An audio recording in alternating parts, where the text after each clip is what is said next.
So, Chris Bell, I've been your school resource officer for about 5 months now. Prior to that, I worked 28 years right across the border in Idaho.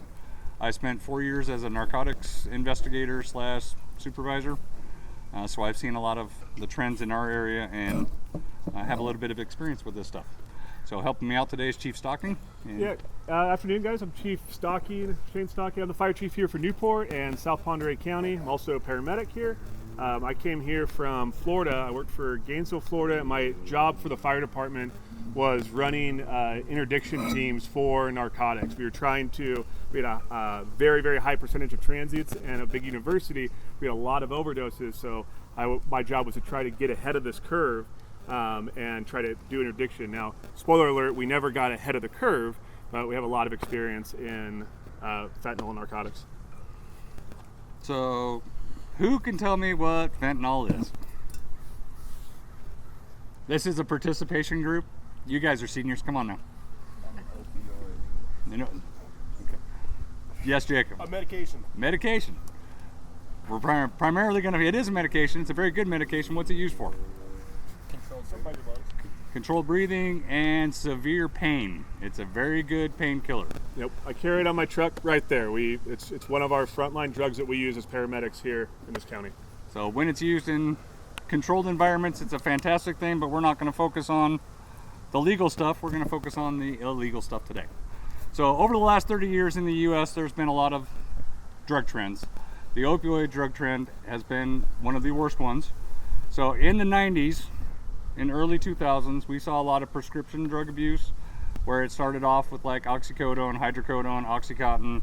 Then the pharmaceutical companies realized that people were smashing up their pills and smoking them, so they changed the formulas to make it so you couldn't do that anymore. When that happened, we saw heroin make a huge comeback because heroin was dirt cheap. And that happened in the late 2008, 2009, 2010 range.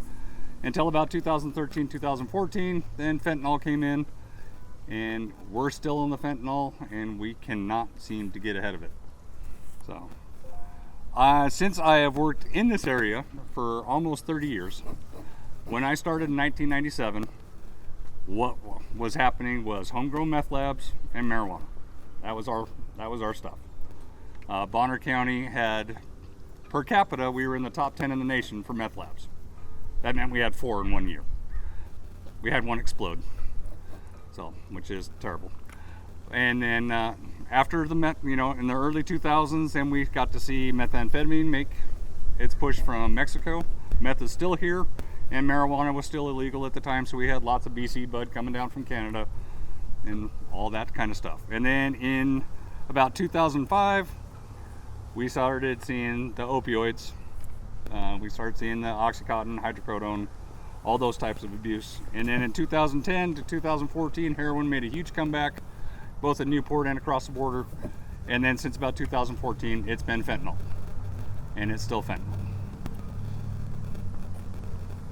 So you guys want to talk locally, right? So how many people live in the city of Newport? Somebody give me an answer. Shout it out. Population in Newport. Population. 2,500, about 2,500, right? So about 2,500 people live in the city of Newport. And between that and this surrounding area right here, how many overdoses do you think we responded to as fire and EMS in just this little area in the last year? I pulled the numbers this morning. 50, that's what the last group said too. Double it, about 100, right? Out of that 100, about 82 I can tie back to probable opioids. Okay, about 82. And I know that because we run all this data as a fire department, because we'll go out with our partners at county counseling. We'll actually go to some people's houses that have had some issues and offer them resources, try to be some support for them. So is 100 overdoses in this small of a population, does that not seem significant? Like that's huge. So the problem is here, even if we don't see it every day. So the U.S. accounts for about 5.5% of the world population, but we account for almost 50% of overdose deaths. So it gives a little perspective. I mean, for the world, for 8.5 billion people, 9 billion people, and we account for almost half of the overdose deaths. It's crazy. So what are the signs of an overdose? Who can tell me? Turning blue. Yep. What else? Pinpoint eyes. Yes. Slow breathing. What else? Unconscious. Yeah. So anything else? Did you? What's that? You said conscious or unconscious? Unconscious. And I said yeah. That's a good one. Overall, this is a very smart This is medical. they're very Y'all smart are welcome as you finish your high school career to come volunteer with South Pond Valley Fire and Rescue. We'll make you medical. You already got it. Recruiting. My goodness. So you might also see people making choking, gurgling sounds, serious difficulty breathing. In Washington State, and especially in the rural areas, overdoses are very high. Can anyone tell me why maybe rural areas get affected more? Could be. Any other ideas? Injury. Maybe. Trust. Trust? Okay. So a lot of it has to do also with our resources. So because his agency, my agency, like there's 5 guys for the police department. So if you guys are out somewhere and someone chooses to do something and they go down, it could be 15, 20 minutes before a paramedic or law enforcement gets there. So in those, for someone in an overdose, those seconds count.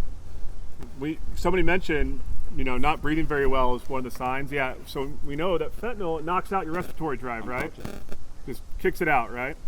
So when we knock out our respiratory drive or not breathing, it's the same as like a stroke or a heart attack, what we call in EMS, time is brain. All right, and so that's when seconds count and your brain is dying every second, right? And in Seattle, you might get a fire truck in 3 minutes and they might have Narcan. Here, as Officer Bell mentioned, it could take us a little while to get to you, and that's unsurvivable at that point because there is no oxygen going to your brain. So I'm sure you've heard it in the previous ones, but I'm going to test your retention. How big of a dose of fentanyl could it take to kill you? What size of it? What's the size? A grain of sand, a grain of salt. That's it. Think about this, you spill a little bit of salt on the table, that little tiny flake of salt. That's all it could take. It's often mixed into other drugs, and I forgot to mention it to the last group, but fentanyl itself is 50 to 100 times more potent than heroin or morphine. So, I mean, the dosage is just tiny. Where does fentanyl come from? For the most part, the illegal stuff. Where's it coming from? So it's coming, both correct. So it's coming from overseas, coming into Mexico, and trafficked up here. What does it look like? Anything. What does it look like? Anybody seen fentanyl around here? Anybody seen a little baggie with blue pills that are stamped M30? No? Good job. I'm Nice, glad this yeah. group, last group saw some. Yeah, it's important to remember that there's not an evil genius in China or overseas who's saying, you know what, I'm going to get these kids at Newport High School. I'm getting these kids. So you got to remember that it's business, and fentanyl is dirt cheap. That's why it's found its way into everything. All right, it is the cheapest way. That's why we'll cut drugs that are completely opposite kinds of drugs, from meth to benzodiazepines to all kinds of things with fentanyl, because it will give an effect and it's way cheaper. Right? That's what makes it so dangerous. It's because it's business for somebody else, and we don't have the resources in this nation for fire and law to be ahead of people trying to make money. We're always going to be behind the curve in a response mode, right? So that's what's so dangerous. The best that we can do right now, what we're advocating for, is prevention and education. We're doing education right now. It's up to y'all to be on the prevention side because the response side is not there. So, like I said, it could be anything. So fentanyl itself is a powder. It's usually tan or white, but then it could be dyed to make it look, and pressed into stuff to make it look like Skittles. It can be a liquid dropped into who knows what. It's usually pressed into stuff to make it look like it's a prescription pill like Xanax, Adderall, other things. He's got stories to go off that. Nope, it's true. So I worked in Gainesville, Florida, right? University of Florida, great university. I keep saying that. I went there, so I got to say that too, right? It's a good university. It's hard to get into, but it's a big university, and we're on the drug trade of I-75. So what was so heartbreaking for us on the fire and law side was we would get a rash of overdoses, be it from a sorority house or one dorm, okay? Kids that are studying for finals, I'm not making this up, that would get an Adderall from a friend who they trusted, who got that Adderall from a friend who lost track of where it originally came from, or Xanax when they wanted to calm down because they got all these finals. or they wanted to study hard. And we would hit this, we'd get one, and then we'd get 6, 7, 10 in the next few days, going to dorm rooms, usually the same block or the same house, going to and having to get these kids up who had absolutely zero intention of, one, using fentanyl, or two, overdosing. Right? That's scary, and it's heartbreaking, and it's real too. So, and nowadays we're starting to see new trends in fentanyl that are even more potent. So there's carfentanil. Carfentanil's here, which is supposed to be like another 100 times times stronger, more potent than fentanyl. Yep. And there's another trend that hasn't made it to us yet, but there's some stuff called xylazine, which is a horse tranquilizer that's getting mixed in, and that stuff makes Narcan ineffective. It does. Narcan is so effective at what it does. It doesn't do anything for any other drugs. But that goes back to what we were saying: is we're never going to be ahead of this trend. We're never going to win this war on fentanyl, right? We're always going to be behind it. So the best we can do is prevent it, because things are coming down the pipe to where it'll take so much Narcan to get you up, or it'll be ineffective. So it's got to be diligent on the prevention side. So what you guys do if you have somebody who's showing signs of an overdose? Call 911. That's good. What else? Hopefully you have Narcan available if someone's choosing to do that. If you don't have Narcan, call 911 is good. So, do you treat it like an emergency, or do you just laugh at them? Treat it like it's an emergency, because it is. Because seconds count.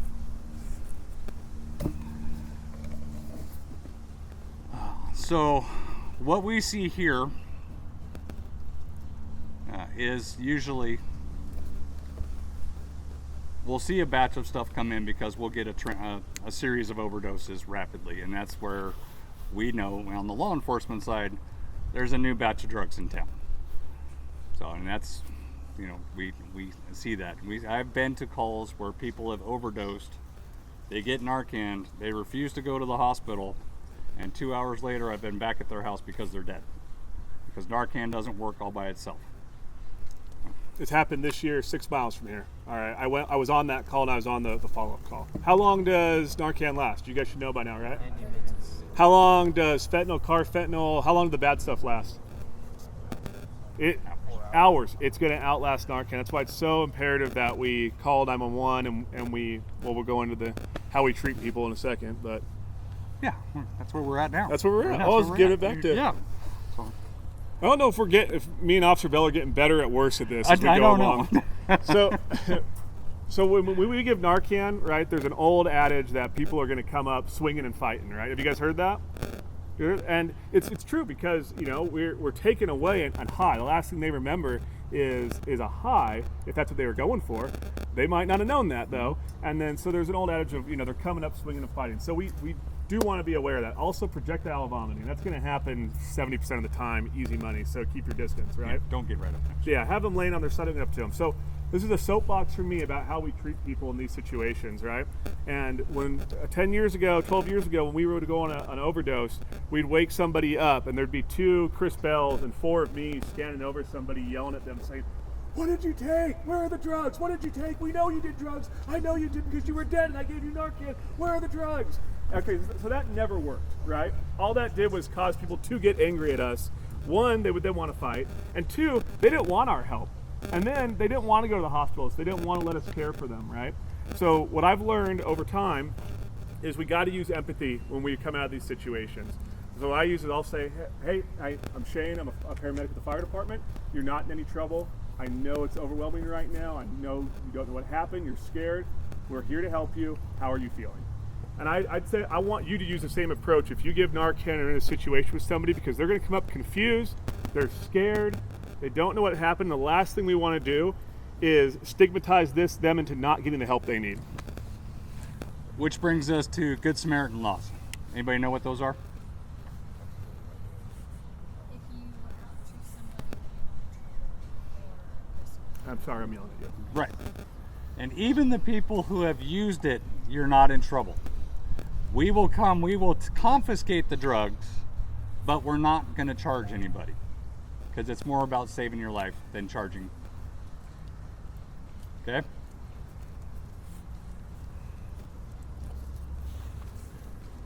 All right, so quiz. Guys got to take a test. So fentanyl is only used legally in hospitals. False. It's only used in hospitals. It's not used anywhere else. That would make me in a lot of trouble right now. Yeah, that is false.